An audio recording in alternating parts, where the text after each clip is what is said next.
Zero আওয়ারে আমি তৌহিদ শান্ত আপনাদেরকে স্বাগত জানাচ্ছি। প্রথমেই অভিনন্দন জানাই বাংলাদেশ দলকে। বাংলাদেশ দল চমৎকার খেলে খুব ভালো একটি জয় এনে দিয়েছে। আজকের দিনের শেষে জাতি একটা চমৎকার উপহার পেল বাংলাদেশ দলের সাথে। বাংলাদেশ দলের জন্য শুভকামনা রইল। গতদিন যে হামলার ঘটনা ঘটল সাবেক ভিপি নূরের উপরে, এই বিষয়ে আজকে সারা দিনই রাজধানী সহ সারা দেশে বিভিন্ন রাজনৈতিক দল ক্ষোভ জানিয়েছে, বিক্ষোভ জানিয়েছে, বিবৃতি দিয়েছে এবং শেষ পর্যন্ত সরকার বিচার বিভাগীয় তদন্তের কথা চিন্তা করেছে। এখানে একটি কথা থাকে যে প্রথমেই বিচার বিভাগীয় তদন্তে চলে যাওয়া সরকারের, এটি নিশ্চয়ই এই আলোচনা আমরা আমাদের অতিথিদের সঙ্গে কথা বলবো যে কেন একদম শেষ ধাপের টেকাই প্রথমে বলা হলো। তবে এই বিষয় নিয়ে আবারও আমরা এক ধরনের ঐক্যকে ফিরে আসতে দেখেছি। এটি হলো এই নিষ্ঠুর ঘটনার পেছনের ভালো জায়গা, কিন্তু তবুও আমরা এই জায়গাটিকে ভয়ঙ্করভাবেই ধরছে সবাই এই ব্যাখ্যা দিচ্ছে যে কেন ভিপি নূরের উপর এইভাবে আক্রমণ করা হলো, এর পেছনে আসলে কি আছে। আমাদের আজকের বিষয় আইসিইউতে ভিপি নূর এবং অন্তরালের রাজনীতি। আমাদের সঙ্গে রয়েছেন নওগাঁ বিশ্ববিদ্যালয়ের উপাচার্য ডক্টর মোহাম্মদ হাসানাত আলী, আপনাকে স্বাগত জানাচ্ছি, এবং রয়েছেন শাহজালাল বিজ্ঞান ও প্রযুক্তি বিশ্ববিদ্যালয়ের পলিটিক্যাল স্টাডিজ বিভাগের অধ্যাপক ডক্টর মোহাম্মদ নজরুল ইসলাম, আপনাকেও স্বাগত জানাচ্ছি। দর্শক, আমরা বরাবর মতোই শিরোনামটি দেখে এসে আলোচনা শুরু করব। নূরের উপর হামলা গভীর ষড়যন্ত্র ও চক্রান্তের অংশ, মন্তব্য অ্যাটর্নি জেনারেল। নূরের উপর হামলা বিচ্ছিন্ন কোনো ঘটনা নয়, এটা সুগভীর চক্রান্ত এবং ষড়যন্ত্রের একটি অংশ। প্রতিবাদে বিভিন্ন জায়গায় বিক্ষোভ।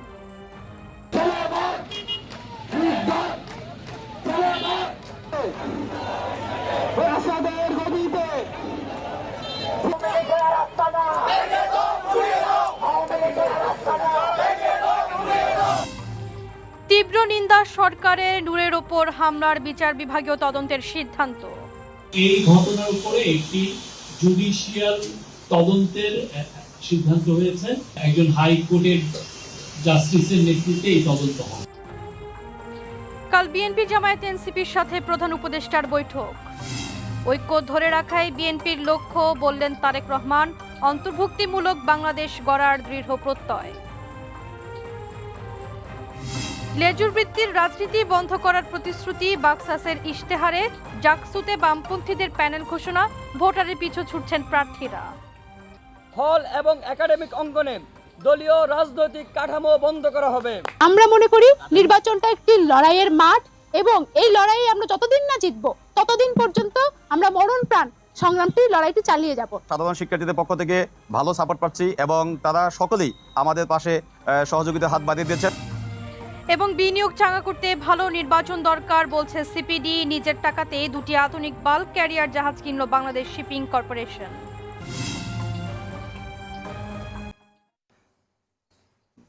বৈশাখী টেলিভিশনের পর্দার পাশাপাশি ফেসবুক এবং ইউটিউবে আমাদের অনুষ্ঠানটি সরাসরি সম্প্রচারিত হচ্ছে। আমাদের আজকের বিষয় আইসিইউতে ভিপি নূর এবং অন্তরালের রাজনীতি। নিয়ে আপনাদের জানার কিছু থাকলে সেখানে কমেন্টের মাধ্যমে আমাদের সাথে যুক্ত হতে পারেন। আমি হাসানাত আলীর কাছে যেতে চাই। আমাদের প্রথম শিরোনামটি শুনলেন, অ্যাটর্নি জেনারেল বলেছেন এটি গভীর ষড়যন্ত্র এবং চক্রান্তের অংশ। এই যে বাক্যটি, এই বাক্যটি সরকারের জায়গা থেকে বলে এবং এটি খুবই পরিচিত এবং বহুল ব্যবহৃত বাক্য, যে গভীর চক্রান্ত এবং ষড়যন্ত্র। আমি আপনার কাছ থেকে জানতে চাই, আপনি কি এরকম দেখেন কিনা, বা কী ধরনের ষড়যন্ত্র, কী চক্রান্ত আমরা সাধারণ মানুষকে কিভাবে বোঝাবেন আপনি? ধন্যবাদ আপনাকে, ধন্যবাদ জানাচ্ছি বৈশাখী টেলিভিশনের এই মধ্যরাতের জিরো আওয়ারে যারা প্রোগ্রাম দেখছেন, বিজ্ঞ সহ আলোচক, এবং আপনাকে। দেখেন, আমি প্রথমে এই ঘটনার চরম নিন্দা জানাচ্ছি এবং যারা এই ঘটনা ঘটিয়েছে টেলিভিশন, তারপরে ফেসবুক এবং ভার্চুয়াল জগতের মাধ্যমে, তাদেরকে চিহ্নিত করা খুব বেশি কঠিন কাজ নয় এবং খুব বড় পণ্ডিত হওয়ারও দরকার নেই। এই সমস্ত যারা নির্দয়ভাবে, লাল গেঞ্জি পরিহিত একজন, তারপরে কিছু মানুষ লাঠি দিয়ে গুঁতা দিচ্ছে, ফেলে দিচ্ছে, নির্দয়ভাবে তাকে যে পিটানো হলো, সেটিকে চিহ্নিত করা গেল। 12 ঘন্টা চলে গেছে, 24 ঘন্টার কাছাকাছি, এখন পর্যন্ত অপরাধীকে শনাক্ত করা গেল না বা অপরাধীকে অপরাধীকে শনাক্ত চিহ্নিত করা করে- গিয়েছে, কিন্তু দায়িত্বশীল কর্তৃপক্ষ সেটিকে এখনো এন্ডোর্স করেনি, না, কিন্তু বাইরে থেকে শনাক্ত আমি- করা আমি- গিয়েছে। আমি বলছি যে আমরা সাধারণ মানুষরা দেখছি, হ্যাঁ, আমরা বের করতে পারলাম, কিন্তু এটিকে অ্যাকনলেজ করা বা এটাকে স্বীকার করে নেওয়া endorse বা করাটা তাকে- তো কর্তৃপক্ষের এটা খুব দায়িত্ব। দরকার ছিল, কিন্তু সেটা হয়নি, সেটা দুঃখজনক। অ্যাটর্নি জেনারেল যে কথা বলছেন ষড়যন্ত্র তথ্য, দেখেন আমি এই তাত্ত্বিক আলোচনায় যেতে চাই না। যে ঘটনাটা প্রকাশ্য দিবালোকে ঘটলো, যে ঘটনাটা ঘটলো নির্বাচনী রোডম্যাপ ঘোষণা করার 24 ঘন্টার মধ্যে, অন্তত এইটুকু বলা যায় যে নির্বাচনকে ব্যাহত করা, নির্বাচনকে প্রলম্বিত করা, নির্বাচনের মাঠে লেভেল প্লেইং ফিল্ড নেই এটা প্রমাণ করা, ষড়যন্ত্র যদি নেই এই কথাটা বলার মতো শক্তি সামর্থ্য অন্তত এই মুহূর্তে নেই যে নির্দয় আচরণটা তার সাথে করা হয়েছিল। দেখেন আপনাকে একটা কথা বলি, গত 3টি নির্বাচন হয়ে গেছে, জাতীয় নির্বাচন 14, 18, 24। যে জাতীয় পার্টিকে কেন্দ্র করে এই ঘটনাটি ঘটলো সেই জাতীয় পার্টি সম্পর্কে সবাই জানে। ছোট করে দুটো কথা বলি। 14 সনে সুজাতা সেনের কথা আমরা জানি, যে কিভাবে এরশাদ দাঁড়ালেন রংপুরে, জিতলেন কুড়িগ্রামে, প্রত্যাহার করলেন, ঘোষণা দিলেন, প্রত্যাহার হলো না।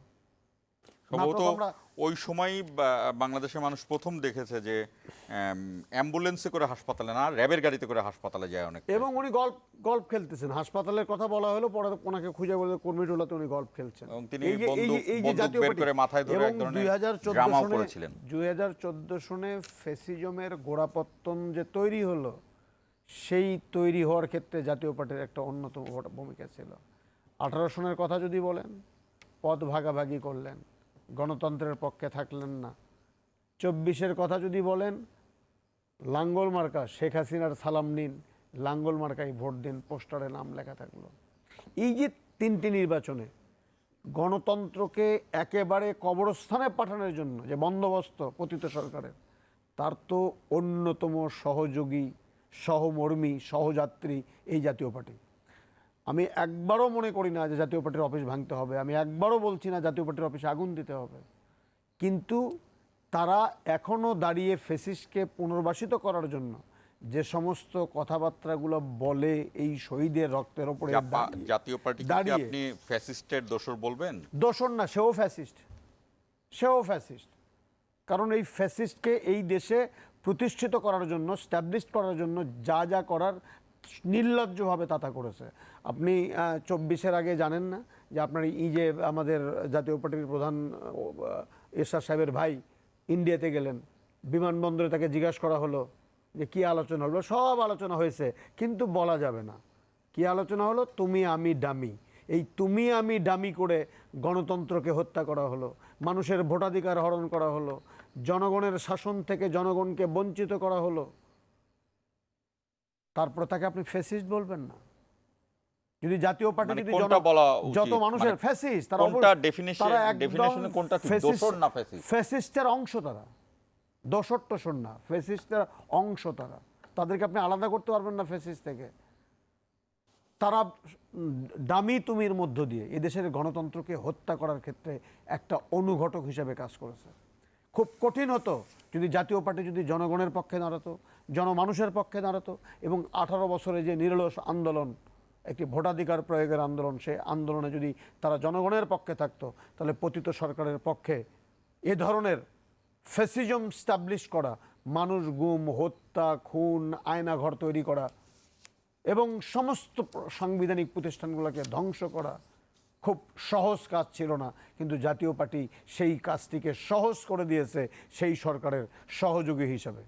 জাতীয় উন্নয়নে কোনো অবদান রাখেনি, কিন্তু তাদের ব্যক্তিগত উন্নয়নে সেগুলো কিন্তু অবদান রেখেছে, এবং অবদান রেখে তারা নিজেরা লাভবান হয়েছে, কিন্তু জাতিকে ক্ষতিগ্রস্ত করেছে, জাতীয় প্রতিষ্ঠানগুলোকে ক্ষতিগ্রস্ত করেছে, নির্বাচনী ব্যবস্থাকে ধ্বংস করেছে। এই তাদেরকে আপনি তাদের সাথে একটি ঘটনাকে কেন্দ্র করে, আমি তারপরেও বলছি যে কোনো পার্টি অফিসে হামলা হোক, সেখানে আগুন দেওয়া হোক, সেটা যেরকম সমর্থনযোগ্য নয়, ঠিক একইভাবে ভিপি নূর, আমি স্বাধীন বাংলাদেশে এই বহুদিন পরে আমরা একজন ভিপি নূরকে পেয়েছিলাম, কিন্তু তার দুর্ভাগ্য না সৌভাগ্য আমি জানি না, বাংলাদেশের যেখানে সে গিয়েছে সেখানেই শেখ হাসিনা বা পতিত সরকার তার প্রতি হামলা করেছে, তাকে রক্তাক্ত করেছে। যখন এই 24-এর অভ্যুত্থানের মধ্য দিয়ে একটি স্বাধীন বাংলাদেশের কথা আমরা চিন্তা করছি, গণতান্ত্রিক বাংলাদেশের পথে আমরা যাওয়ার চেষ্টা করছি, নির্বাচন কমিশন নির্বাচনী সুস্পষ্ট রোডম্যাপ ঘোষণা করছে, প্রার্থীরা মাঠে যাচ্ছে, ভোটাররা আন্দোলিত হচ্ছে, তারা যারা দীর্ঘদিন ভোটাধিকার প্রয়োগ করতে পারেনি, এরকম একটি সময়ে নূরের প্রতি যে বর্বরচিত হামলা, এটি গণতন্ত্রের জন্য হুমকি স্বরূপ, এটি দেশের স্বাধীনতা সার্বভৌমত্বের জন্য হুমকি স্বরূপ এবং সর্বোপরি আইন শৃঙ্খলা পরিস্থিতিকে উত্তপ্ত করে ঘোলা পানিতে মাছ শিকার করার একটি চক্রান্ত নেপথ্যে, রাজনৈতিক নেপথ্যে নাই, এই কথাটি বলা যাবে না। আমি নজরুল ইসলামের কাছে এই যে হাসান আলী যে ব্যাখ্যাটি নিয়ে গেলেন, যে প্যারালাল যে যুক্তি দাঁড় করালেন, সেই জায়গার ব্যাখ্যা জানতে চাই। সেটি হলো যে নূর আক্রমণের শিকার হয়েছেন এবং খুব নিষ্ঠুরভাবে প্রহরিত হয়েছেন, কিন্তু হাসানাত আলী যে ব্যাখ্যাটি গেল, এই সব কিছুর পেছনে জাতীয় পার্টিকে কেন টেনে আনা? জাতীয় পার্টি তো সেখানে এসে উপস্থিত হয়নি, বা জাপা এখানে আসলে কেন বিভিন্নভাবে জাপাকে ফ্যাসিস্ট ফ্যাসিস্টের দোসর বলা হচ্ছে? আমি জানি না তাকে কি আপনি ফ্যাসিস্ট বলবেন, না ফ্যাসিস্টের দোসর বলবেন, নাকি স্বৈরাচার বলবেন, নাকি গণতন্ত্রের ধারক বলবেন? আমি এই ব্যাখ্যাটি জানতে চাই, আপনাকে জাপার কথাটা কেন চলে আসতেছে এখানে? আপনাকে আমি ধন্যবাদ জানাচ্ছি এবং স্যার কথা বলছেন তাকে ধন্যবাদ জানাচ্ছি, আপনার মাধ্যমে দর্শক শ্রোতাদেরকে ধন্যবাদ জানাচ্ছি। আপনার এখানে মোটা দাগে দুইটা প্রশ্ন, একটা হচ্ছে নূরের ব্যাপারে প্রশ্ন, আর একটা হচ্ছে জাতীয় পার্টির ব্যাপারে প্রশ্ন। স্যার যে কথাগুলি বলেছেন অ্যাবসলিউটলি আমি এগ্রি করি স্যারের সাথে। এর সাথে আমি একটু অ্যাড করতে চাই, সেটা হচ্ছে নূরকে যেভাবে প্রহার করা হয়েছে এবং আহত করা হয়েছে, আমরা জানি না তার অবস্থা, এখনও তিনি আইসিইউতে আছেন, তো কাজেই ক্রিটিক্যাল কন্ডিশনে আছেন নিশ্চয়ই, তো ক্রিটিক্যাল কন্ডিশন না হলে আইসিইউতে থাকার কথা না।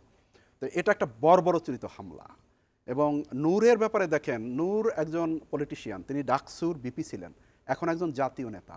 তো একজন পলিটিশিয়ান হিসেবে নূরের ব্যাপারে আপনার অজস্র সমালোচনা থাকতে পারে এবং আপনি সমালোচনা করবেন, কিন্তু এইভাবে তাকে আপনি পিটাবেন, এবং সেই পিটিয়েছে কারা? পিটিয়েছে হচ্ছে আমরা দেখছি যে আইন শৃঙ্খলা বাহিনীর লোকেরা, এবং সেখানে তিনটা পক্ষ ছিল মোটা দাগে। একটা হচ্ছে যে সেনাবাহিনীর সদস্য কিছু ছিলেন, তারপরে পুলিশ ছিল, পুলিশ সেনাবাহিনীর সদস্য, এবং এর বাইরে সিভিল ড্রেসের পড়া লোকজনকে আমরা দেখেছি। অ্যাটর্নি জেনারেল সাহেব যে কথা বলছেন যে ষড়যন্ত্র আছে, ষড়যন্ত্র আছে কিনা আমরা জানি না, সেটা তদন্ত হবে, তদন্তের মাধ্যমে বেরিয়ে আসবে, কিন্তু পারসেপশন তো আমরা করতে পারি, পাবলিক পারসেপশন আছে। তো রাষ্ট্র সেনা সদস্যদের যে জায়গাটা আমি দেখলাম যে সেনা সদস্যরা হলো পরিস্থিতির কারণে যে সেখানে এমন না যে সেনা সদস্যদের কি আমি জানি না যে তাদের ব্যক্তি হিংস্রতা ছিল কিনা। না না, আমরা যে ভিডিও কিন্তু যারা শুরু করেছেন, মাস্টারমাইন্ড ওখানে মারামারি শুরুটা, যে ভিডিও আমরা দেখেছি, তাতে কি এই পরিস্থিতি, নূর কি কোনো বিশাল বড় ডাকাত যে তাকে এইভাবে পিটিয়ে তারপরে রক্তাক্ত করে এভাবে ফেলতে হবে? নূর, আমি আগে বলছি যে নূরের ব্যাপারে আপনি সমালোচনা করেন, হাজারটা সমালোচনা আপনার থাকতে পারে, কিন্তু নূর একজন নেতা, সে তো এমন না সে অপরিচিত মানুষও না, তাকে তো আপনি করতে পারেন। সে যদি আপনার কোনো ধরনের অন্যায় করে, তাহলে আপনি তাকে অ্যারেস্ট করেন, কিন্তু তাকে এখন পিটিয়ে মেরে ফেলবেন? তো কাজে সেনা সদস্যরা ওখানে কিভাবে এরকমের ইনভলভ হলো, এটা তাদের সেটাও দেখতে হবে। এখন আর্মি একটা ইনস্টিটিউশন, কিন্তু আর্মির মধ্যে তো কিছু এলিমেন্ট এখনো আছে, এটা বলতে হবে। মানে টিমটা তো একটা কমান্ডে চলে না, একটা কমান্ডে চলে, কিন্তু সেই কমান্ডের মধ্যে তো ফ্যাসিস্ট এলিমেন্ট আছে। আমরা তো জানি যে সব ফ্যাসিস্ট এলিমেন্ট সেটা মুক্ত হয় না, পুলিশের মধ্যেও সেটা আছে। কিন্তু সেই ব্যাপারটা আমি আর্মি বলতে আমি টোটাল আর্মি ইনস্টিটিউশনকে আমি বলছি না, আমি বলছি যে আর্মির একটা অংশ, কিন্তু যারা কালপ্রিট, যারা they has to be brought to the book, they has to be penalised, তাদেরকে পেনালাইজ করতে হবে। তো আমি নূরের এই যে তার উপরে যে বর্বরচিত হামলা হয়েছে, এটা আমি নিন্দা করি এবং দোষীদের আমি শাস্তি কামনা করি। একজন নেতাকে এইভাবে রাজপথে পিটিয়ে মারতে পারে না। নূরকে এইভাবে মেরে কি সিগন্যাল দিচ্ছে যে তোমরা তাহলে কথা বলতে পারবে না? এখন আপনি বলছেন যে জাতীয় পার্টি এখানে কোত্থেকে আসলো এইখানে, যে আমরা দেখেছি যে নূররা তারা জাতীয় পার্টির ব্যাপারে সমালোচনা মুখর, জাতীয় পার্টির ব্যাপারে তারা যথেষ্ট সমালোচনা করছে, বিরুদ্ধে কথা বলছে। এখন জাতীয় পার্টির ব্যাপারে কথা বলছে কেন? স্যার যেটা বলছেন, জাতীয় পার্টি, আমি একমত যে জাতীয় পার্টি দোষর না, Jatiya party part of the ফ্যাসিস্টদের পার্ট।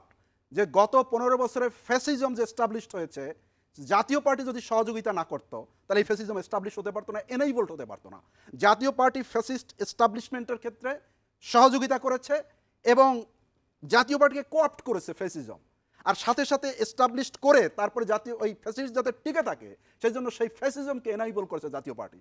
জাতীয় পার্টির ব্যাপারে আমি পলিটিক্যাল সায়েন্সের ছাত্র এবং পলিটিক্যাল সায়েন্স আমি পড়াই, তো পলিটিক্যাল পার্টি সম্পর্কে আমাদের কিছু পড়াশোনা আছে।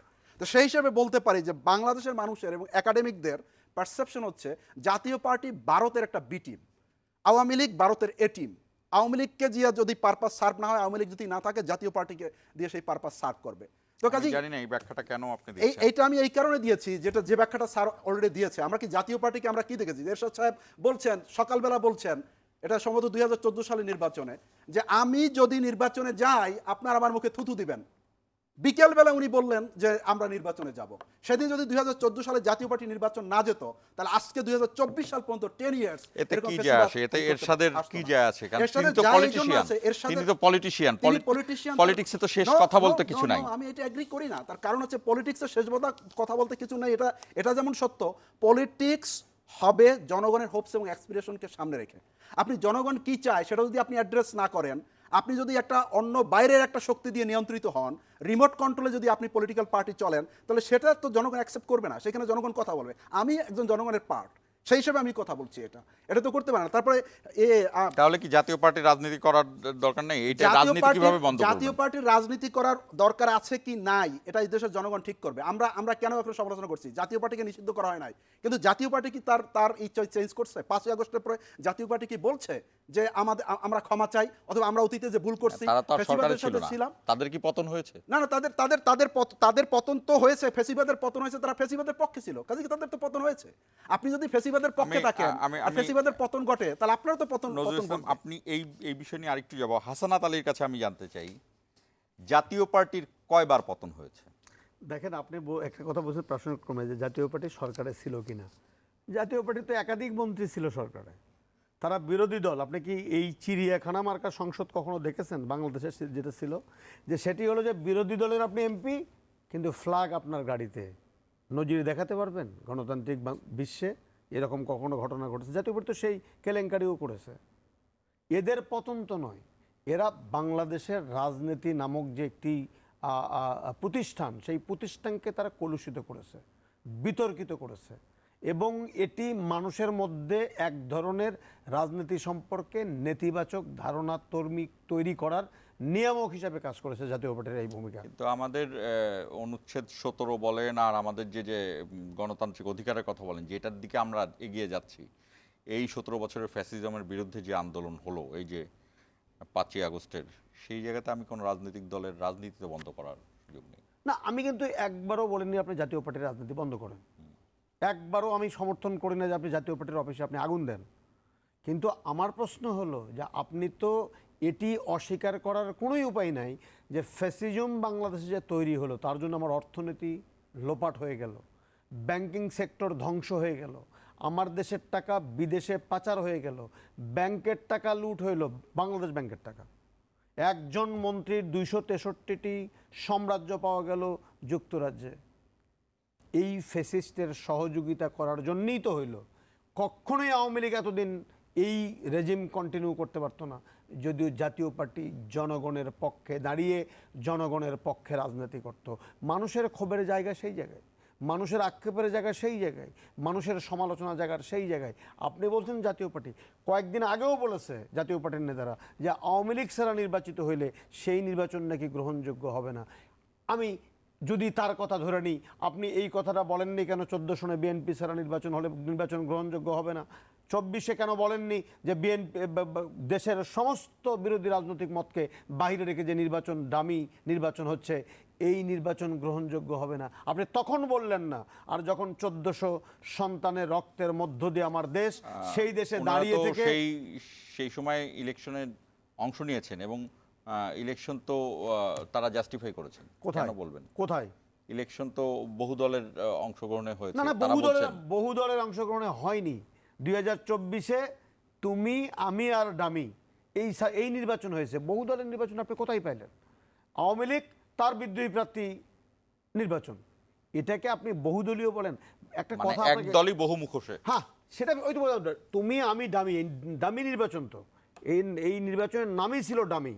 তাহলে তখন জাতীয় পার্টি কেন বলেননি যে এই সমস্ত রাজনৈতিক দলকে বাইরে রেখে যে ডামি নির্বাচন হচ্ছে সেই নির্বাচন গ্রহণযোগ্যতা পাবে না, সেই নির্বাচনের সঠিকতা থাকবে না? তখন তো আপনি বলেননি। আর আপনি যখন এতগুলো মানুষের রক্তের মধ্য দিয়ে যখন মানুষ কথা বলা শুরু করলো, যে দলটি গুলি করে মানুষ হত্যা করলো এবং তা বিবিসি একেবারেই তদন্ত করে তার সঠিকতা প্রমাণ করলো, সেরকম খুনি একটি রাজনৈতিক দলের নির্বাচনে অংশগ্রহণ না করলে তার সঠিকতা থাকবে না। যদি আপনি মনে করে থাকেন, আমি ধরে নিলাম আপনি যুক্তির খাতিরে আপনি সঠিক বলেছেন, তাহলে আমার প্রশ্ন হলো বা জাতির প্রশ্ন যে আপনি 14তে বলেননি কেন, 18তে বলেননি কেন, যখন রাতের ভোট দিনের ভোট রাতে হয়ে গেল তখন বলেননি কেন, যখন 24-এ ধরনের নাটকীয় ভোট হলো তখন বলেননি কেন? প্রশ্নটা তো সেই জায়গায়। তারপরেও আমার বক্তব্য সেই জায়গায়, আমি সরকারকে সাধুবাদ জানাতে চাই যে অন্তত এ ধরনের নেক্কারজনক ঘটনায় সরকার নিশ্চুপ থাকেনি, তারা কথা বলেছে, কালকে রাতে কথা বলেছে, আজকেও কথা বলেছে, বিচার বিভাগীয় তদন্ত কমিটি গঠন করেছে। যদি সরকারি তদন্ত হতো হয়তো মানুষ অনেক রকমের প্রশ্ন উত্থাপন করতে পারত। আমরা ছোট্ট একটি বিরতিতে যাব, এরপর নজরুল ইসলাম আপনার কাছে আসবো। দর্শক, নিচ্ছি ছোট্ট একটি বিরতি, আমাদের সঙ্গেই থাকুন।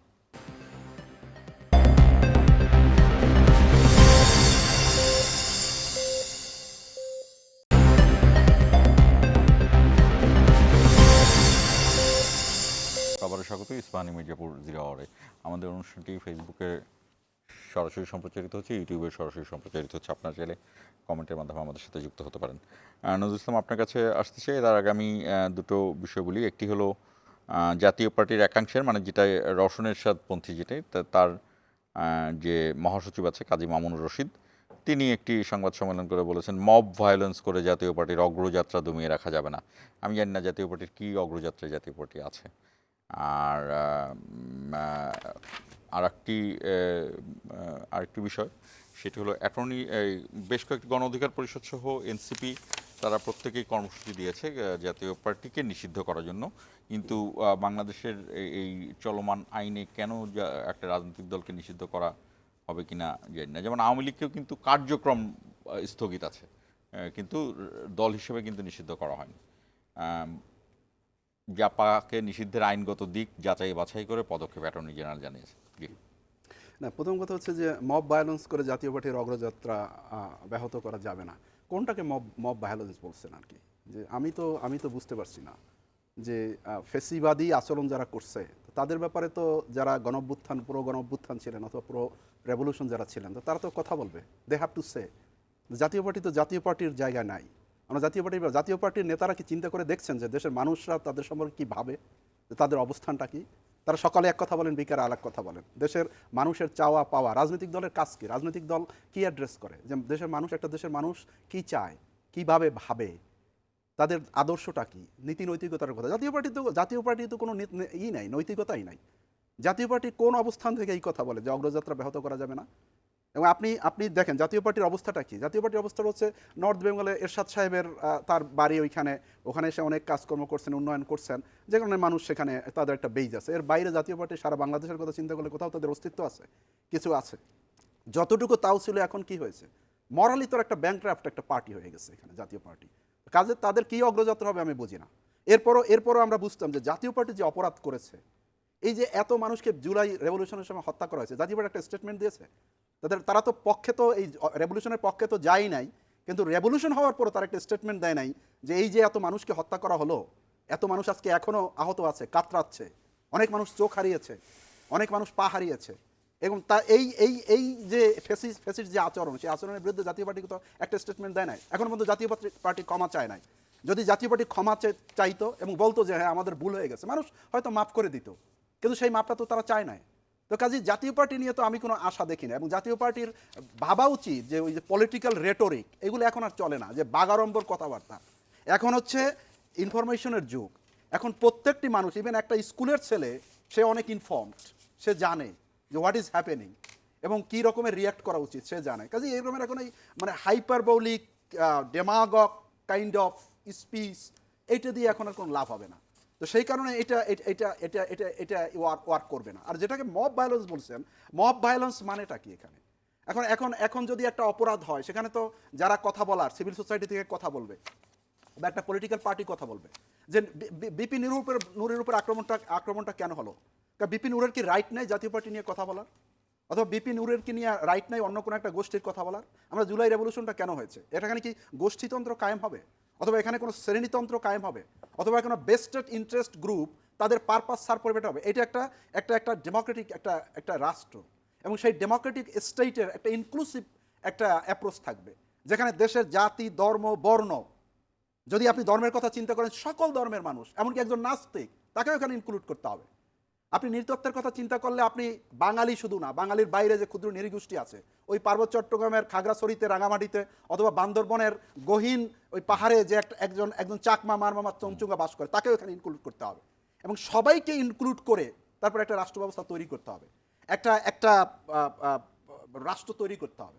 কিন্তু সেটা যখন হয় না, কেউ যদি অপরাধ করে, এখন ধরুন একজন করাপ্টেড মানুষ আছে যে প্রচণ্ড রকমের সে শক্তিশালী, করাপশন করছে, তো এখানে কোনো গ্রুপ বা কোনো ছাত্রদের কোনো সংগঠন, তারা বা যুবকদের কোনো সংগঠন, কোনো শিক্ষকদের কোনো সংগঠন, তারা গিয়ে তারা করবে না? প্রতিটা জায়গাতেই যাদের বিরুদ্ধে এটা করা হয়েছে প্রত্যেকের নামে একাধিক মামলা রয়েছে, মামলার আসামি ছিলেন তারা। কাদের? মানে এই যে যেভাবে মব ভায়োলেন্সের কথা বলা হয়, কিন্তু যাদের বিরুদ্ধে ছাত্র জনতা প্রতিবাদ জানিয়েছে তাদের প্রত্যেকেই কিন্তু মামলার আসামি ছিলেন, এবং পরে পুলিশে দেওয়া হয়েছে, কিন্তু যেটাকে বৃহত্তরভাবে মব ভায়োলেন্স বলার চেষ্টা করা হচ্ছে। কোনটা কাদের বলতে এখানে কারা? আমি বলছি, আপনি ছাত্র জনতা যখন গিয়ে বিভিন্ন জায়গায় তো তারা মামলার আসামিদেরকে ধরে দিছে, রাইট? আপনি সেটাকে যারা কোনো গোষ্ঠী মব ভায়োলেন্সের জায়গায় বলছে কিনা? না, এখন আপনি যদি মামলার আসামিকে যদি ধরিয়ে দেয়, তাহলে এই যে আচ্ছা, আমি এই বিষয়টা নিয়ে আবার হাসানাত আলীর কাছে জানতে চাই। ওই যে গণভবনে আর প্রধানমন্ত্রীর অফিসে যে জনতা গেছিল, ওইটা তো মব। দেখেন আপনাকে আমি একটু বলি, মামলার আসামি আপনি ধরতে যাবেন কেন? মামলার আসামি ধরার জন্য দেশে আইন শৃঙ্খলা বাহিনী আছে, পুলিশ আছে, আরও গোয়েন্দা সংস্থা আছে। আপনি যাবেন কেন? কারণ আপনি অপরাধীকে দেখিয়ে দিতে পারেন, তথ্য দিতে পারেন, ইনফরমেশন দিতে পারেন। না, আপনি দেখা দিচ্ছেন না। আপনি মব জাস্টিসের নামে শিক্ষকদেরকে নাজেহাল করা হয়েছে, মব জাস্টিসের নামে বিভিন্ন বাড়িতে চাঁদাবাজি করা হয়েছে, মব ইনজাস্টিসের নামে অনেক রকমের অপকর্ম সংগঠিত হয়েছে, এটা সত্য। এটা কোনোভাবেই কাম্য নয়। কারণ আপনি একটা জিনিস কেন চিন্তা করছেন না যে ফেব্রুয়ারির প্রথম সপ্তাহে দেশে নির্বাচন, একটি গোষ্ঠী আছে যারা নির্বাচন নির্দিষ্ট সময়ে হোক এমনটি তাদের কর্মকাণ্ডে বিশ্বাস করার মতো কোনো কারণ নেই। তাহলে আমি তো মনে করব যে সমস্ত রাজনৈতিক দলগুলো একটি জনগণের সরকার চায়, এবং যারা মনে করে যে এই সময় একটি সুষ্ঠু নির্বাচন হলে ক্ষমতায় যাবে, আমি তো মনে করি তাদের প্রত্যেকটি মহল্লায় মহল্লায় স্বেচ্ছাসেবক কমিটি করা দরকার, প্রত্যেকটি পাড়ায় পাড়ায় স্বেচ্ছাসেবক কমিটি করা দরকার, যেন মব ইনজাস্টিসের নামে কোনো মানুষকে, কোনো আসামিকে, যে কাউকে হোক না কেন, সুযোগ সন্ধানে কেউ যেন এটা নিজের হাতে তুলে নিতে না পারে। কারণ দেখেন, এখনই কিন্তু বলা হচ্ছে যে একটি সুষ্ঠু নির্বাচন করার মতো সক্ষমতা এই সরকারের নেই। আপনি যদি এই সরকারকে সহযোগিতা না করেন, সমর্থন না দেন, আইন শৃঙ্খলা বাহিনীর পাশে যদি না দাঁড়ান, তাহলে তার সক্ষমতা তারা প্রমাণ করবে কি করে? কারণ তারা তো কোনো রাজনৈতিক সরকার। জানতে চাই, আসলেই কি পরিবেশ আছে সুষ্ঠু নির্বাচনে? এখন পর্যন্ত নির্বাচনী যে পরিবেশটা দেশে বিরাজমান, এই পরিবেশটা আস্তে আস্তে উন্নতির দিকে নিয়ে যেতে হবে নির্বাচনকে কেন্দ্র করে। এখান থেকে যেন পরিস্থিতি কেউ খারাপ করতে না পারে। কারা পরিস্থিতি খারাপ করতে চাচ্ছে, কেন, কার এই ভেস্টেড ইন্টারেস্ট? দেখেন, ভেস্টেড ইন্টারেস্ট হলো তারাই যারা মনে করে, এটা আমার পারসেপশন, যারা মনে করে যে ক্ষমতায় না থেকেও ক্ষমতার স্বাদ আমরা ভোগ করতে পারছি। যদি নির্বাচন দেশে হয়, যদি নির্বাচিত সরকার আসে, তাহলে আমরা হয়তো সেই সমস্ত সুযোগ সুবিধা ভোগ নাও করতে পারি। এরকম একটি গোষ্ঠী থাকতে পারে। তারপর আরেকটি গোষ্ঠী থাকতে পারে যারা আপনি যদি আইন শৃঙ্খলা বাহিনীর কথা বলেন, গত 18 বছরে পুলিশের যে কনস্টেবল নিয়োগ হয়েছে, আপনি নিয়োগের একটু তালিকা নেন, একটা জেলায় থেকে তো বোধহয় অর্ধেক লোক নিয়োগ হয়েছে একটা জেলা থেকে। তারা কি আপনি গোপালগঞ্জে আমাদের এনসিপির ছাত্র বন্ধুরা গিয়েছিল, কি পরিস্থিতি সেখানে হয়েছে, তারা তো সুযোগ নেবে এই পরিস্থিতিটাকে ডেটোরিয়েট করে যেন নির্বাচনী ব্যবস্থাটাকে ব্যাহত করা যায়।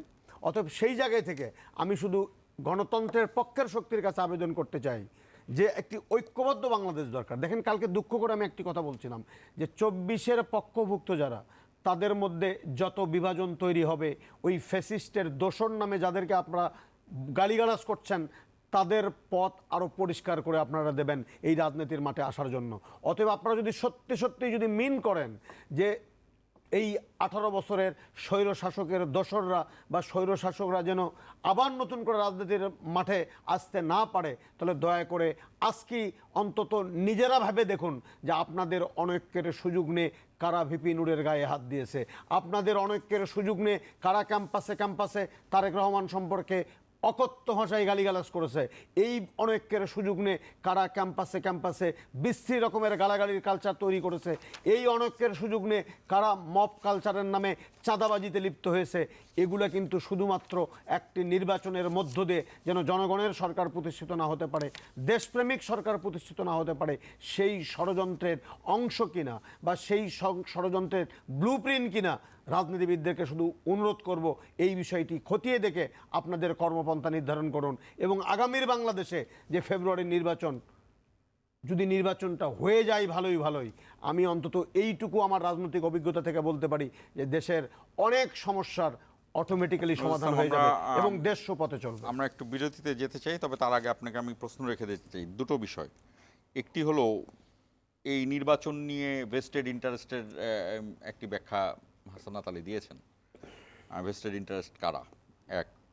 দুই হলো ঠিক এই মুহূর্তে এই ধরনের ঘটনা কেন ঘটতে পারে, এই যে ষড়যন্ত্র তত্ত্ব যেটা অ্যাটর্নি জেনারেল দিলেন, এই ষড়যন্ত্র তত্ত্ব আসলে কি, কোন ষড়যন্ত্র? হাসানাত আলী তো সুনির্দিষ্টভাবেই বলেছেন যে নির্বাচনকে এক ধরনের পিছানোর জন্য একটা ষড়যন্ত্র, তো অ্যাটর্নি জেনারেল ষড়যন্ত্রটি আসলে কোন ষড়যন্ত্র? দর্শক আমাদের সঙ্গেই থাকুন, ছোট্ট একটি বিরতি শেষে এই প্রশ্নের উত্তরগুলো জেনে থাকুন।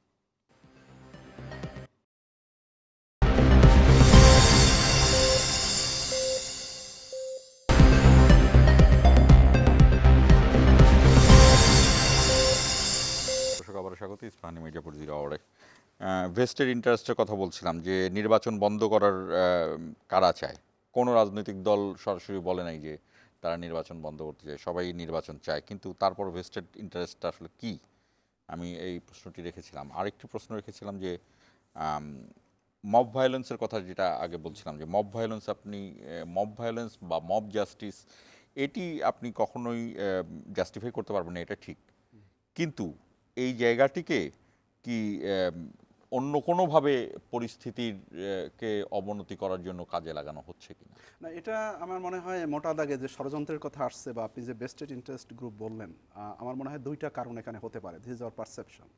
যে একটা কারণ হচ্ছে যারা 24-এ পরাজিত শক্তি, তো তারা রিভাইভ করতে চাইতে পারে, অথবা এইখানে একটা ক্যাওস লাগাতে পারে, এই গভর্নমেন্টকে ফেইলিউর হিসেবে প্রমাণ করতে চাইতে পারে যে যদি এরকমের ফেইলিউর হয় এই গভর্নমেন্ট, অথবা এখানে যদি এরকমের একটা মানে ক্যাওস তৈরি হয়, তাহলে যে আমরা অনেক সময় বলে থাকি যে থার্ড পার্টি, যেটা উত্তরপাড়ার, তাদের একটা ফার্টাইল গ্রাউন্ড তৈরি হয় টু ইন্টারভিন। এখনো তো থার্ড পার্টি কিন্তু ক্ষমতা থেকে আছে, তারা আছে, বেশ শক্তিশালী, এটা আমরা বুঝতে পারি। এবং সেখানে যে ওই যে বললাম যে পার্টস অফ, এবং বাংলাদেশে কখনোই থার্ড পার্টির অংশগ্রহণ ছাড়া না, এটা হয় না, এটা ক্ষমতা পরিবর্তন হয়নি, নির্বাচন ছাড়া। এটা থার্ড ওয়ার্ল্ডের মানে একটা সিনড্রোম আর কি, যে থার্ড পার্টির যেটা আমরা বলতেছি, তাদের একটা ইনফ্লুয়েন্স থাকে পলিটিক্সে, গভর্নেন্সে, এটা থাকে। তো এখন সেই সম্ভাবনা কিন্তু আছে, কাজে সেইটা প্রুভ করতে পারে। আরেকটা হচ্ছে যে যদি যেটা বলা হয়েছে যে ফেব্রুয়ারিতে নির্বাচন, যদি এখানে ক্যাওস তৈরি করা হয়, আমি জানি না যে আমি এবং বুঝি না যে এই সরকারের এত দুর্বলতা কেন, অর্থাৎ এই সরকার কেন শক্ত হতে পারে না, এবং তাদের মধ্যে মানে আমরা যেটা চাই যে এরকম একটা রেভলিউশনের পরে একটা শক্তিশালী সরকার হবে, এবং যারা অ্যান্টি রেভলিউশন, অ্যান্টি ফ্যাসিজম যারা ছিল, বা যারা যারা যারা যারা ফ্যাসিস্ট ছিল, তাদের ব্যাপারে শক্ত অবস্থান নেবে, কিন্তু সরকার তো সেটা করে নাই। মিলিটারির মধ্যে এখন ওই যে আমরা বললাম, আমি মিলিটারি ইনস্টিটিউশন হিসেবে বলছি না, মিলিটারির যে এলিমেন্টসগুলি ছিল, ফ্যাসিস্ট এলিমেন্টস, সেটা তো এখনও রিমুভড হয় নাই। পুলিশের মধ্যে যে ফ্যাসিস্ট এলিমেন্টস ছিল, সেটা তো আমরা রিমুভড হয় নাই। সিভিল ব্যুরোক্রেসি, সেখানে যে এলিমেন্ট ছিল সেটা এই remove যে হয় নাই। যে কথাগুলো আপনি বলছেন এটি খুব সাধারণ ভাবে রিমুভ করা যাবে কিনা আমি জানি না। আমি হাসনাত আলীর কাছে এই প্রশ্ন আসবো একটা সময়, কিন্তু আপনি আমাকে এটা ব্যাখ্যা দেন তো যে আসলে আপনি কি করবেন, ঠকবাজতে গাউজার করবেন কিনা? না না, গাউজার ছকবাজ থেকে তো আপনার সবার অ্যাটলিস্ট দরকার নাই। আপনার যে একেবারে আপনি যে টপ টু বটম 100% করতে পারবে এমনটা না, কিন্তু যেখানে থ্রেট আছে, কিছু কিছু জায়গা আছে যেখানে থ্রেট আছে, তা আপনি সেই থ্রেটটা থেকে আপনার জাতীয় নিরাপত্তার জন্য সেই থ্রেটটাকে তো আপনি নির্মূল করবেন। আজকে যদি এই যে ফেসিবাদ ছিল, সেই ফেসিবাদী শক্তি যদি আবার এমার্জ করে, তাহলে এটা তো কারো ব্যক্তিগত অর্জন। আমি এই জন্য পলিটিক্যাল পার্টিকে বলবো যে পলিটিক্যাল পার্টির গুলির এখন উচিত যারা স্টেক হোল্ডার ছিল রেভলিউশনের, তাদের ঐক্যটা। এবং আমি তারেক রহমান সাহেবকে এই জন্য ধন্যবাদ যে ওনার একটা আজকে ঐক্যের কথা বলেছেন, ঐক্যের কথা বলছেন, এইটা হলো ইম্পর্টেন্ট। তা না হলে কিন্তু জাতীয় ঐক্যটা, জাতীয় নিরাপত্তা বিঘ্নিত হবে। এবং আমাদের যে স্বাধীনতা সার্বভৌমত্ব, সেই স্বাধীনতা সার্বভৌমত্ব বিঘ্নিত হওয়ার আকাঙ্ক্ষা, আশা বা কি বলে যে শঙ্কা কিন্তু আছে। তো কাজেই এখন সেই ক্ষেত্রে এই যে স্টেক হোল্ডার যারা আছেন তাদের ওই একে অপরের তারা সমালোচনা করুক। আমি বলবো যে বিএনপি জামাতের সমালোচনা করুক, জামাত বিএনপি সমালোচনা করুক, বিএনপি এনসিপির সমালোচনা করুক, এনসিপি বিএনপি জামাতের সমালোচনা করুক, এটা কোনো অসুবিধা নাই। কিন্তু সেই সমালোচনা এমন একটা পয়েন্টে যাবে না যে পয়েন্টটা জাতীয় অনৈক্য তৈরি করবে। কারণ এরা প্রত্যেকে, এই স্টেক হোল্ডার যাদের কথা বললাম, এরা কিন্তু জুলাই রেভলিউশনের পক্ষে ছিলেন, তারা কিন্তু জুলাই রেভলিউশনের পক্ষের শক্তি। তো কাজেই তাদের মধ্যে অনৈক্য কোনোভাবে কাম্য না। এবং এই জায়গাটা খুব জোর দিতে হবে। এবং সেটা যদি জোর না দেওয়া হয়, তাহলে ওই যে মব ভায়োলেন্সের কথা আপনি বলছেন, যে ইটস অ্যাবসলিউটলি রাইট যে মব ভায়োলেন্স কেন হবে। আপনি আজকে এখন একটা সমস্যা হয়েছে দেখি আমরা, হুট করে গ্রুপ গিয়া ইসের মধ্যে, সচিবালয়ের মধ্যে ঢুকে পড়ছে, অথবা ওই যে এই কি বলে যে ঢাকা বোর্ডের চেয়ারম্যান, যে তাকে গিয়া মানে তাকে অ্যাটাক করছে অথবা তার ব্যাপারে কথা বলছে। তাদের এটা তো তাদের কাজ না। এখানে ইনস্টিটিউশন আছে, এখানে প্রপার চ্যানেল আছে, যে কাজেই আইন শৃঙ্খলা রক্ষাকারী বাহিনী আছে। তো সেই বাহিনীগুলি ওয়ার্ক করবে। এবং এইটা মিন করছে যে গভর্নেন্স এখানে ঠিকমতো ওয়ার্ক করতেছে না। কাজে এটা ভালো লক্ষণ না। সেজন্য আমি বলবো গভর্নেন্স মব ভায়োলেন্স হওয়ার পরে ওয়ার্ক করে কেন, মব ভায়োলেন্স হওয়ার আগে ওয়ার্ক করে না? এইটাই তো কথা। তাহলে আমাদের তো এজেন্সি নিয়ে কথা বলতে হবে। আপনি রাষ্ট্রীয় টাকা এজেন্সিগুলি পালন করতেছেন, তো তাদের কাজটা কি? এবং এইখানে এই যে নূরের উপরে যে হামলা হয়েছে বা এইখানে হয়েছে, আমরা তো বুঝি না। এবং এটা তো খুব স্বাভাবিক যে এটা কি well drafted, well organised, pre planned, এটা কি আক্রমণ কিনা, এটা তো দেখতে হবে। এবং শুধু ওই যে তদন্ত কমিটি গঠন করা হয়েছে, কমিটি গঠন করা ইজ নট দ্য লাস্ট। এটা যে প্রশ্নটা রেখেছিলাম যে বিচার বিভাগীয় তদন্ত কমিটি, হাসনাত আলী আপনিও জানেন যে এটি হলো তদন্ত, যে কোনো তদন্ত কমিটির সর্বোচ্চ পর্যায়ে। এর আগে তো আরো অনেক কমিটি, সরকার একদম সর্বশেষ ইয়েটাই খেললো কেন? এটা করছে কেন? না, এটা করছে। আমি সরকারকে এজন্য ধন্যবাদ দিব। এবং আমরা জানি যে বিপি নূরকে এইভাবে আহত করার পর ইভেন প্রধান উপদেষ্টা মহোদয় উনি খোঁজ খবর নিয়েছেন। কাজে এটা ধন্যবাদযোগ্য। এবং উনি সিরিয়াসলি নিশ্চয়ই দেখেন প্রধান উপদেষ্টা যেখানে ইন্টারফিয়ার করছেন। এবং আমরা প্রেস সেক্রেটারি মহোদয়কে, ওনাকেও দেখলাম যে উনি বলছেন যে এই একজন হাইকোর্টের একজন বিচারপতিকে, জাজকে নিয়ে তারপর তদন্ত কমিটি গঠন করেছে। মানে সরকার has taken it seriously and it's a good sign. কিন্তু আমরা চাচ্ছি যে এই তদন্তের জন্য তদন্তের নামে তদন্ত না হয়, অর্থাৎ নামে মাত্র তদন্ত না হয়, এবং এটাকে একটা জনগণকে একটা বুঝ দেওয়ার জন্য যাতে না হয়। এবং সঠিকভাবে তদন্ত করে যারা দায়ী, যারা দোষী, তারা যদি part of the civil military bureaucracy অথবা ল এনফোর্সমেন্ট এজেন্সিস অথবা প্রাইভেট কোনো যে ফোর্স শক্তি যদি থাকে, যারা এখানে ইনভলভ, তাদের ব্যাপারে শক্তিশালী অবস্থান নেওয়া, তাদের বিরুদ্ধে এবং বিচার নিশ্চিত করা। হাসনাত আলী, যে কথাগুলো বলছিলাম যে সরকার বিচার বিভাগীয় তদন্তের সিদ্ধান্ত নিয়েছে, ব্যর্থতার কথা বলছিলেন যে সরকারের ব্যর্থতার জায়গা, আবার সরকার খুব সিরিয়াসলি নিয়েছে। তো সরকার ঘটনা ঘটার পরে, অনেক সময় দেখছি আমরা ঘটনা ঘটার পরে সিরিয়াসলি নিচ্ছে। এই ফোরকাস্টটা কি গভর্নমেন্ট পাচ্ছে না, বা ফোরকাস্ট দেওয়ার কথা যাদের, তারা কি কাজ করছে না, ওয়ার্ক হচ্ছে না? না, ওয়ার্ক করলে তো গোপালগঞ্জের ঘটনা ঘটতো না। ওয়ার্ক করে আগামীতে নির্বাচনের সময় ওই ফোরকাস্টটা অনেক বেশি জরুরি দরকার। আমি এই জায়গাতেই কনসেন্ট্রেট করতে চাই। আমি আপনাকে একটা কথা বলি, এটি এখন যে জায়গায় দাঁড়িয়ে গেছে সেটা হলো যে সরকারের তো ইজ্জতের প্রশ্ন হয়ে গেছে। সরকারের প্রত্যেকটি অর্গান বলছে, প্রধান উপদেষ্টা সহ, যে ফেব্রুয়ারিতে নির্বাচন হবে। একটি পক্ষ এই নির্বাচনের মাঠের পরিবেশকে বিঘ্নিত করার জন্য, নষ্ট করার জন্য এক ধরনের অন্তরালের রাজনীতি করছে বলে আপনি আজকে এজেন্ডাভুক্ত করেছেন এই আলোচনার। আমি করছি কিনা জানি না, আমি আপনাদের কাছে জানতে চাই। আলোচ্য সূচি মানে কি? এই ধরনের একটা পাবলিক পারসেপশন ডেভেলপ যে অন্তরালে কি রাজনীতি চলছে। হ্যাঁ, অন্তরালে নিশ্চয়ই রাজনীতি আছে, না হলে কালকের এই এত ছোট ঘটনাকে কেন্দ্র করে এত তুলকালাম ঘটনা ঘটার কথা নয়। এক্ষেত্রে সরকারকে আমি শুধু এতটুকু বলবো, শক্ত হতে হবে। উনি বলছেন যে অন্তর্বর্তীকাল সরকারকে তো এত তবে যেহেতু এবং এগুলো দেখার দরকার নেই, যেহেতু ওনাদের রাজনৈতিক কোনো এজেন্ডা নেই, ওনাদের যেহেতু রাজনৈতিক কোনো ওনার দল নাই যে নির্বাচনে অংশগ্রহণ করবে, জেতার দরকার নাই, বরং উনি অন্তর্বর্তীকালীন সরকার যদি একটি সবার কাছে গ্রহণযোগ্য একটি নির্বাচন উপহার দিতে পারেন, ইতিহাসের অংশ কিন্তু হাতছানি দিয়ে তাদেরকে ডাকছে সেটি হওয়ার জন্য। যারা এই সমস্তগুলো করছে তাদেরকে চিহ্নিত করতে হবে। আর একটা জিনিস আমাদেরকে মনে রাখতে হবে যে আমাদের যে প্রতিষ্ঠানগুলো আছে, ধরেন পুলিশ বাহিনী, অ্যাডমিনিস্ট্রেশন, আর্মি, কোনো একটি অর্গানের যদি কোনো চিহ্নিত অপরাধী থাকে, যদি কোনো অন্যায় করে থাকে, তার শাস্তি হোক, তার বিচার হোক। সেটা তো ওই প্রাতিষ্ঠানিকভাবেই শাস্তি হওয়ার সুযোগ আছে। আমি বলি সেটা হওয়া দরকার, কিন্তু ঢালাওভাবে আপনি গোটা পুলিশ বাহিনীকে গালাগালি করবেন, ঢালাওভাবে আপনি গোটা অ্যাডমিনিস্ট্রেশনকে গালাও করবেন, ঢালাওভাবে আপনি আর্মিকে প্রতিপক্ষ করবেন, এই ভয়াবহ খেলা থেকে আমাদেরকে দূরে থাকতে হবে। কারণ মনে রাখতে হবে, আমি আজকে হয়তো এই কথাটা বললে কে কী মনে করবে, তারপরেও বলি, যদি 4 তারিখে আমাদের সেনাবাহিনী যদি এই সকল ছাত্রসহ সকল শ্রেণী পেশার মানুষের পাশে একাত্মতা ঘোষণা না করতো, পুলিশের মতো যদি যেভাবে নির্বিচারে গুলি করে হত্যা করছিল, আর্মি যদি গুলি বন্ধ করে ছাত্র বন্ধুদেরকে ট্যাঙ্কের ওপরে ওঠার সুযোগ করে না দিত, তাহলে এই বিপ্লব কিন্তু কালকে সেনাবাহিনীর হয়তো 2-1 জন অতি উৎসাহী মানুষ, আমরা একটা ব্যাখ্যা খুব সহজেই দেখেছি যে সেনাবাহিনীর যে সদস্যরা ছিল তারা নিতান্তই কনস্টেবল, তারা পরিস্থিতির জায়গায় কনস্টেবলরা তাদের মানে সৈন্যদের এটাই করা উচিত। কারণ যিনি লিড দিয়েছেন, আপনি যখন দৌড়ে গিয়ে লিড দিলেন, কনস্টেবলরা তারা ওয়ার্ক করছে। না, আমার কাছে মনে হয় না যে কনস্টেবলদের, না আমি বলছি সেখানেও যদি এই বিচার বিভাগীয় তদন্তের মধ্য দিয়ে যদি ওই জায়গায় যারা উপস্থিত ছিল আইন শৃঙ্খলা বাহিনী, তাদের যদি কারো অতি বাড়াবাড়ি বা অতি অমানবিক আচরণ হয়ে থাকে, সেটি বিচার হবে, শাস্তি হবে, কিন্তু এমন কোনো কর্মকাণ্ড করা উচিত নয় যার মধ্য দিয়ে এই আগামী দিনের গণতান্ত্রিক বাংলাদেশের যে যাত্রা বা অভিযাত্রার জন্য আমরা অপেক্ষা করে বসে আছি, সেটা যেন কোনোভাবে ব্যাহত না হয় এবং বাধাগ্রস্ত না হয়। ছোট্ট করে একটি সংবাদের উল্লেখ করব নজরুল ইসলাম। আজকে শ্রী রাধা দত্ত, আপনি জানেন, আজকে একটি অনুষ্ঠানে কথা বলেছেন। তিনি সেখানে মানে তার বক্তব্য ধরে নেওয়া যায় যে এই সময় বাংলাদেশ ভারতের যে সম্পর্কের মধ্যে এই বক্তব্যটা একটি গুরুত্বপূর্ণ। তিনি বাংলাদেশে এসে কথা বলেছেন যে ভারত বসে আছে একটি নির্বাচন দেখার জন্য, এবং ঠিক এই মুহূর্তে বাংলাদেশ পাকিস্তান সম্পর্ক, বাংলাদেশ ভারত সম্পর্ক, এই জায়গাগুলোকে তিনি একটু ব্যাখ্যা দিয়েছেন।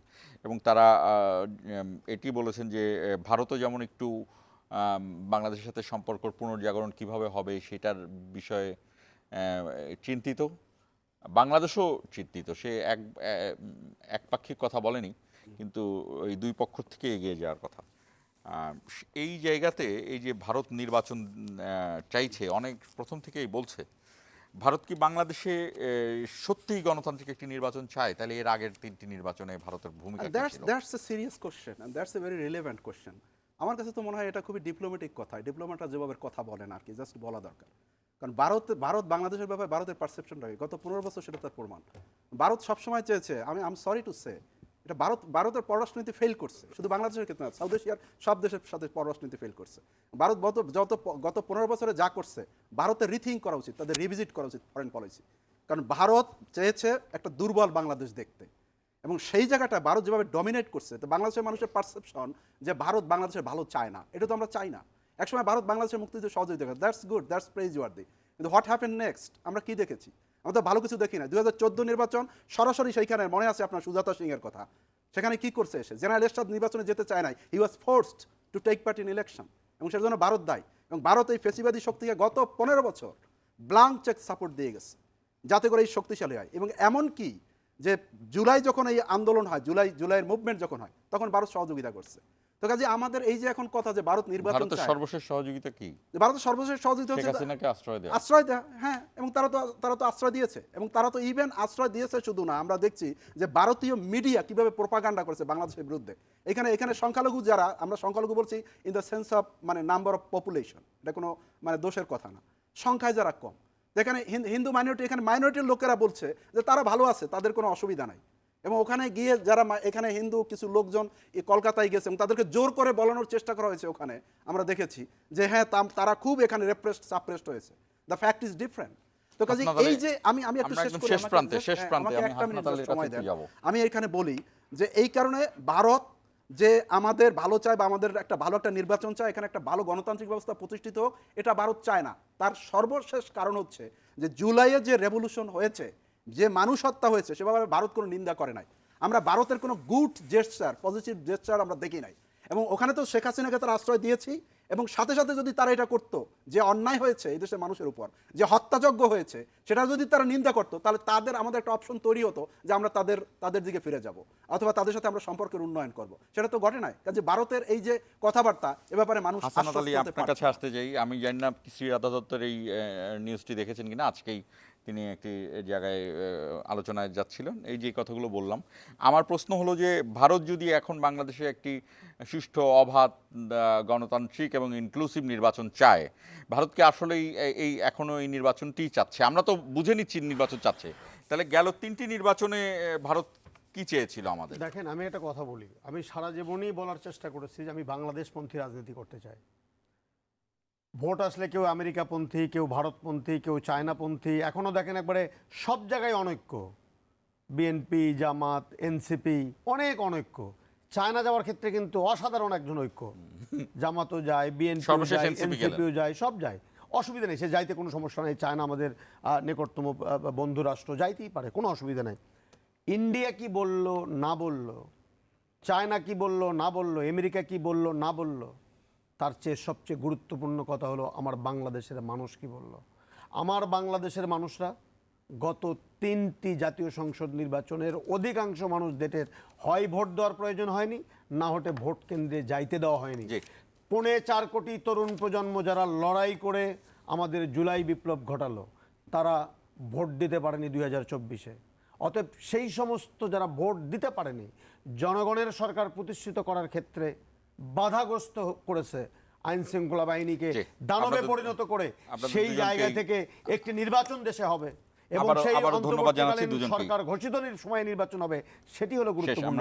শেষ প্রান্তে আবার ধন্যবাদ জানাচ্ছি এবং আমাদের সঙ্গে যুক্ত থাকার জন্য।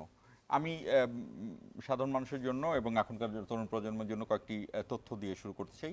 সেটি হলো 82 সালে হোসেন মোহাম্মদ এরশাদ যখন প্রধান আইন প্রশাসক হন, তিনি তখন একটি নির্বাচিত সরকার ছিলেন, রাষ্ট্রপতি সত্তার তাকে সরিয়ে দেন এবং জিয়াউর রহমানের হত্যা, জেনারেল মঞ্জুরের বিষয়, এই সবগুলো বাংলাদেশের ইতিহাসের সাথে ওতপ্রোতভাবে জড়িত।